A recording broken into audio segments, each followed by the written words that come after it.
It was a cold December night in Kansas. The streets were silent except for the howling wind scraping against old streetlights. Under one of those flickering lamps, a 16-year-old boy named James Whitaker sat inside a rusty old car with his mother. The car wasn't just transportation anymore.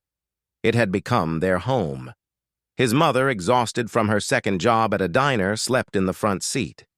James sat quietly in the back, staring at his worn-out shoes.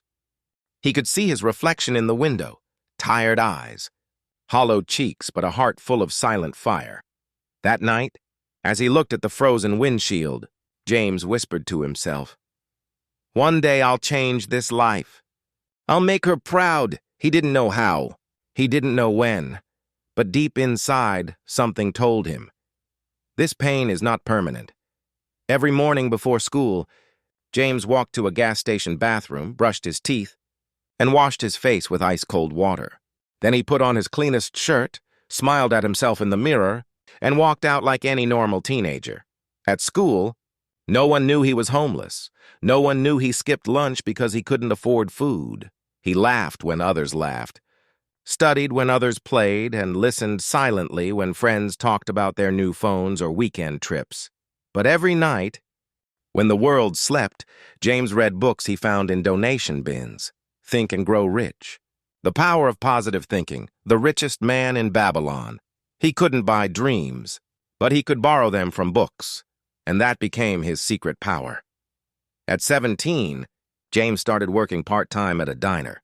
He mopped floors, cleaned tables, and washed dishes. Every tip he earned, he saved. He wasn't saving for a car or a phone or sneakers.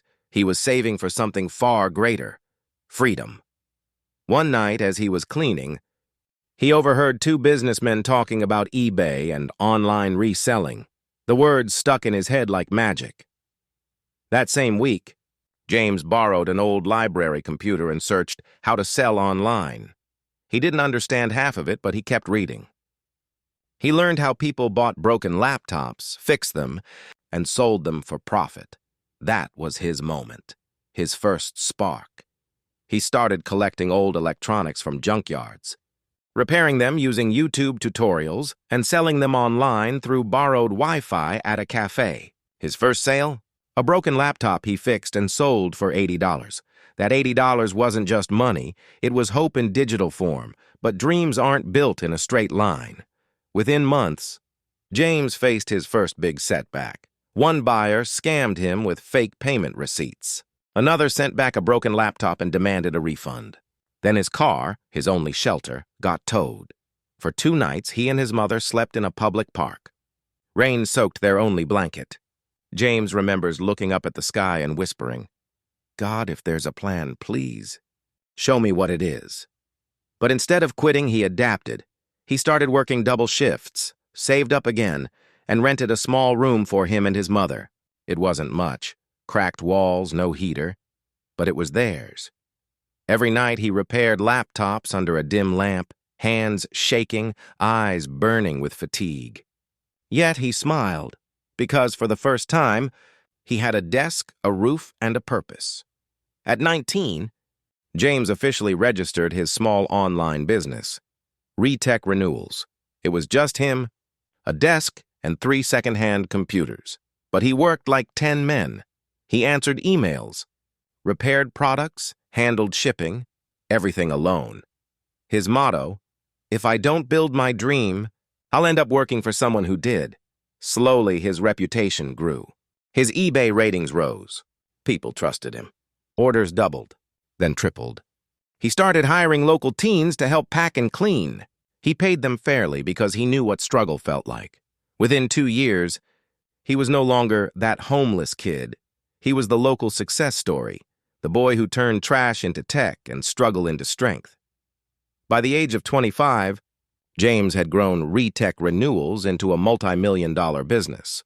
His company refurbished old laptops and sold them to schools, small businesses, and low-income families at affordable prices. He had employees, a proper office, and even a scholarship fund for kids who couldn't afford technology. One day, a journalist asked him, "James, what does success mean to you now that you're a millionaire?" He smiled softly and said, It means my mom doesn't have to sleep in a car anymore. That's all the success I ever wanted. That answer went viral. His story was shared on social media, featured in magazines, and told on talk shows across America. But James didn't chase fame. He chased purpose. He began speaking at schools and shelters, telling young people, you don't need money to start. You need courage. You don't need connections. You need consistency. James's journey wasn't just about getting rich. It was about discovering who he truly was when the world gave him nothing. From homelessness, he learned humility. From hunger, he learned discipline. From rejection, he learned patience. And from pain, he learned compassion. He created a foundation to help homeless teens learn digital skills, coding, repairing electronics, online business, so they could rewrite their own stories, just like he did. He often said, I didn't escape poverty, I outgrew it. That line became a quote shared by millions online, printed on posters, and tattooed in hearts of dreamers around the world. A few years later, James gave a viral TED Talk titled The Power of Rock Bottom. He stood on stage, looked into the crowd, and said, Rock bottom isn't the end of your story. It's the solid ground on which you build the rest of your life.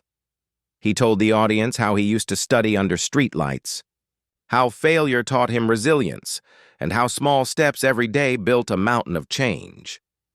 By the end, the audience was in tears. The video hit over 20 million views in a month. But for James, numbers never mattered. What mattered was the boy somewhere in America watching that video, sitting in a car, hungry, hopeless, finally whispering, if he can do it, maybe I can too. Today, James Whitaker lives in California. His company continues to thrive, but he spends most of his time mentoring underprivileged youth. He drives the same model of car he once lived in, not as a symbol of pain, but of gratitude. Every time he sits in that car, he remembers the nights of struggle that built his empire of strength. He once wrote on his office wall, "Success is not about escaping your past. It's about turning your scars into your story." And that became the legacy of James Whitaker, a living proof that dreams are not limited by background, education, or money.